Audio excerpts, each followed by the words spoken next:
I think that's a good guess. So last week in Topaz, so it's like 480.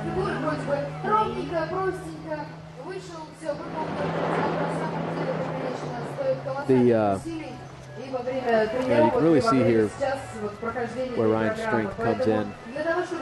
Two moves right there to start with. There's the front flip, very clean, very quick. Going to follow it up with two half twists, a couple of body overs.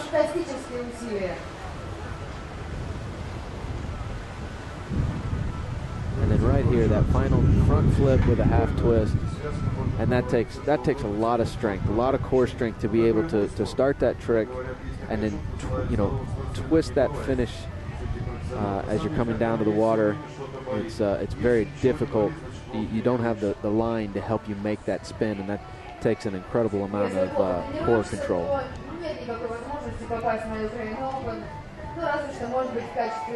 Зрителя пройти где-то за трибунами прогуляться. А те спортсмены, которые выступают на водной трассе, это элита мирового водолыжного спорта. Есть предварительный результат по заезду Пьера Баллона. Okay, next skier.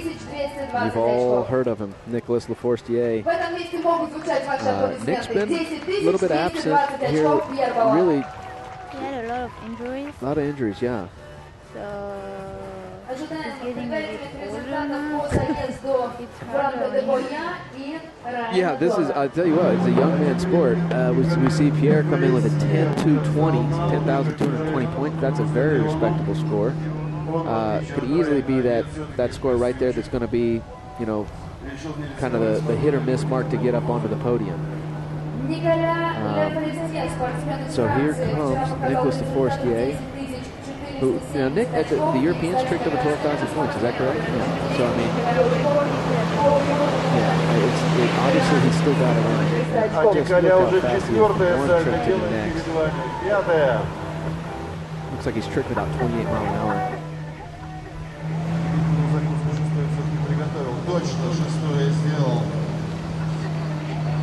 И теперь финальный сигнал.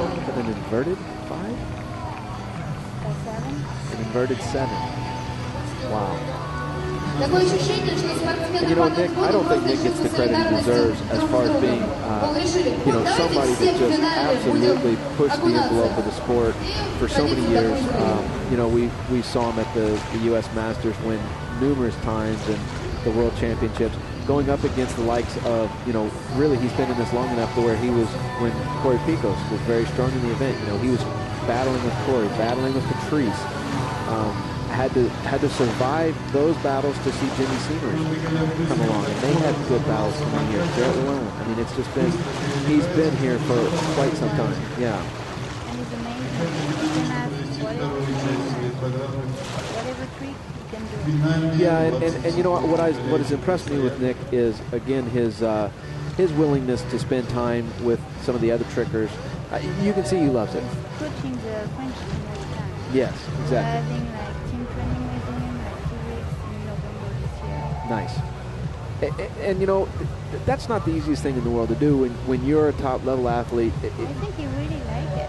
Yeah, right. And I think that's, and I know he's really good coach. Well, and that's what obviously he is he's passing on some knowledge, because I know that he with Oliver Fortemps, who's going to be our second seed today.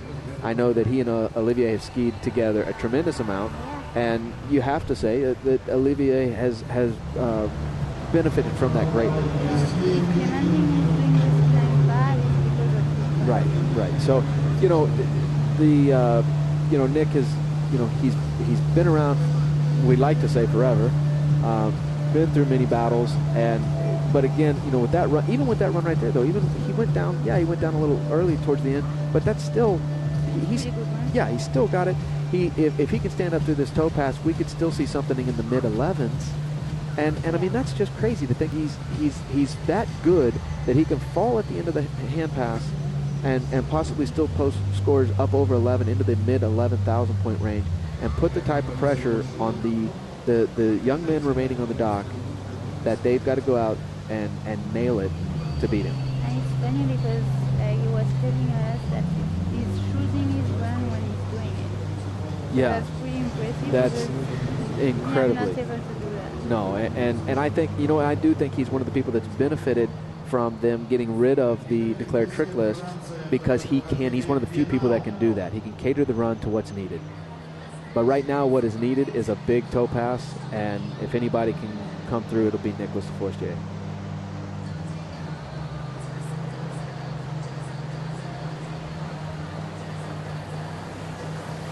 Wow, look at the screen.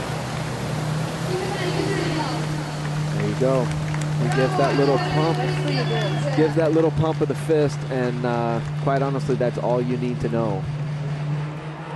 That's Nicholas's way of saying, put your game face on, gentlemen, and bring your A game, because I just did enough to put the pressure on.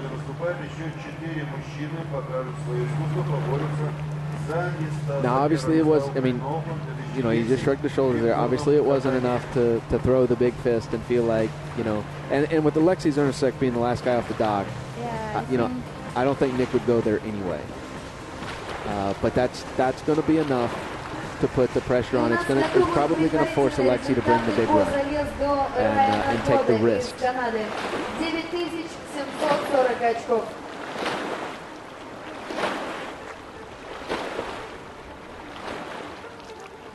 По-прежнему остается загадкой предварительный результат Франко де Бойя. The other thing about Nick that I don't think people realize is it's not just that he's an incredible tricker. He spends an enormous amount of time making sure that he understands the rules as well. And he will use those rules in everything that he does to benefit the outcome. And I don't mean that in a negative way. It's not that he's trying to bend the rules. It's just that he always makes sure, when we have an athlete meeting before the event, he's always got a question about, okay, wait, how are you going to do this? How are you going to do that? Because he wants to know, and that's part of that mental preparation that you're talking about, where he can be out there in the middle of his run and change it in spur of the moment because of the way maybe he landed a trick or the way he felt or what he thinks he needs, and he's doing the computation of the math in his head. And if you're not totally aware of your environment and how the tournament's being run and all of that, you can't do that. And again, I think it's a true testament to not only his physical ability, because that's a given, but where Nick has been, I think a bit, you can say head and shoulders above some of the others, would be his ability mentally. And I kind of think back to like a Jimmy Seamers, who from a physical standpoint, his ability to, as we see Ryan Dodd score there of 97.40, which is pretty good. That's a good score there for going down early in the toe pass. He puts up a good score to put some pressure on these guys.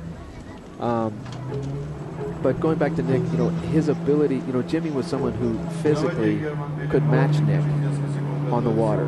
But I do think you have to give, and I think Jimmy would admit this, that Nick Jimmy was an all or nothing kind of guy, and Nick was always playing how much do I need here to put the pressure on, or how much do I need to take the win. And Jimmy was more of an all or nothing kind of guy, and still is today, quite honestly.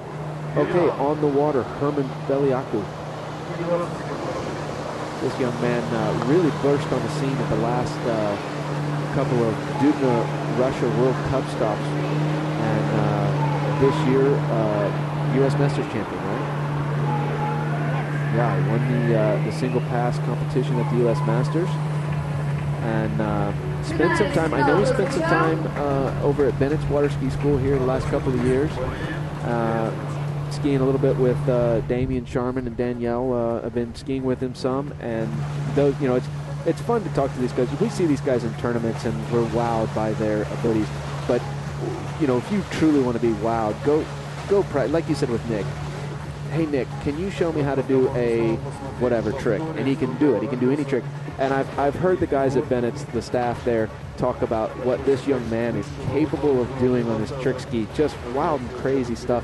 And, it sounds like he is an immensely gifted young man. And obviously we see the results in his trick scores and his ability to compete. But, I don't think, again, these guys get the credit for being truly unbelievable athletes that they deserve.